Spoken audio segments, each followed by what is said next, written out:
Hi friends, welcome back to our channel. మనకు తెలంగాణ రాష్ట్రంలో గ్రామ పాలన అధికారుల నోటిఫికేషన్ ఎప్పుడు వస్తుందని ప్రతి ఒక్కరూ ఆశగా ఎదురు చూస్తున్నారు. తెలంగాణ రాష్ట్రంలో భూభారతి పోర్టల్ ద్వారా విఆర్ఏ విఆర్ఓలు, మాజీ విఆర్ఓలను మళ్ళీ గ్రామ పాలన అధికారులుగా నియమించనుంది తెలంగాణ ప్రభుత్వం. నిన్నటి వరకు మాజీ విఆర్ఓలను విఆర్ఏలను గ్రామ పాలన అధికారులుగా మీరు వర్క్ చేయడానికి మీ సంబంధిత జిల్లా కలెక్టర్ ఆఫీస్లో వెళ్ళి దరఖాస్తులు చేసుకోండి అని నిన్నటి రోజు వరకు చివరి డెడ్లైన్గా విధించింది. నిన్నటి వరకు ప్రభుత్వానికి వచ్చిన అప్లికేషన్స్, మాజీ విఆర్ఓలు విఆర్ఏలు చేసుకున్న అప్లికేషన్స్ మొత్తంగా 6196 అప్లికేషన్స్ వచ్చినాయి. వీళ్ళందరికీ మే 2వ వారంలో పరీక్ష నిర్వహించి వీళ్ళందరినీ గ్రామ పాలన అధికారులుగా తీసుకోవడం జరుగుతుంది. రిమైనింగ్ పోస్టులు అంటే 10,954 ఉద్యోగాలు ఉన్నాయి. రిమైనింగ్ పోస్టులు వచ్చేసి ఒక 4,000 పైచిలుకు ఉద్యోగాలు ఉంటాయి.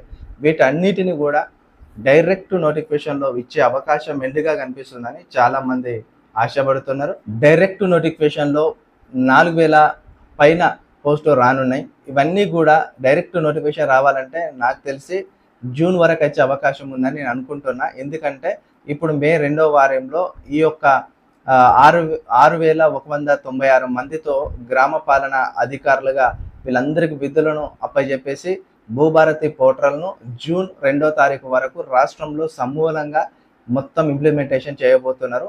కాబట్టి ఇప్పుడు మొదటి దాపగా 6,196 మంది జీపీఓలను నియమించుకొని తదుపరి మనకు జూన్ 1st వీకా లేకపోతే జూన్ 3rd వీకా ఈ 4,000 పోస్టులకు మళ్ళీ నోటిఫికేషన్ అయితే రాబోతుంది. ఫ్రెష్ నోటిఫికేషన్ అంటే 33 జిల్లాలలో ఇక ఎక్కడెక్కడైతే ఖాళీలుగా ఉంటాయో అక్కడక్కడ వీళ్ళు జీపీఓలను నియమించుకునే అవకాశం అయితే కనిపిస్తుంది.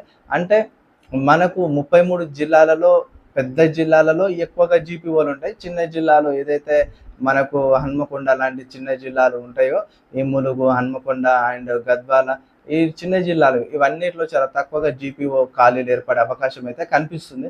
ఎక్కువగా అయితే మనకు పెద్ద జిల్లాలు అంటే నల్గొండ లాంటి పెద్ద పెద్ద జిల్లాలు ఇవి ఎక్కువ మండలాలు ఉన్నాయన్నమాట. ఎక్కడ ఏ జిల్లాలో ఎక్కువ మండలాలు ఉంటాయో అక్కడ కంపల్సరీ ఎక్కువగా జీపీఓలు ఉండే అవకాశం ఉంటుంది. ఎందుకంటే గ్రామాలు ఎక్కువగా ఉంటాయి కాబట్టి అక్కడ ఖచ్చితంగా జీపీఓలు ఎక్కువగా ఉండే అవకాశం అవుతుంది. ఇక్కడ మెయిన్గా మనకు చూసుకున్నట్టయితే నిన్నటి వరకు అయితే జీపీఓలుగా వర్క్ చేయడానికి ముందుకు వచ్చిన విఆర్ఓలు విఆర్ఏలు అంతా కలిపితే 6,196 మంది ఉన్నారు. వీళ్ళందరికీ ఈ మే 2వ వారంలో పరీక్ష నిర్వహించి వీళ్ళందరికీ జీపీఓలుగా విధులు నిర్వర్తించే బాధ్యతలను తెలంగాణ రాష్ట్ర ప్రభుత్వం అప్పజెప్పనుంది. మిగిలిన రిమైనింగ్ పోస్టులు 4,000 పైచిలుకు ఉద్యోగాలకు డైరెక్ట్ నోటిఫికేషన్ ద్వారా భర్తీ చేసే అవకాశం అయితే కనిపిస్తుంది. వీడియో నచ్చినట్లయితే లైక్ చేయండి, కామెంట్ చేయండి.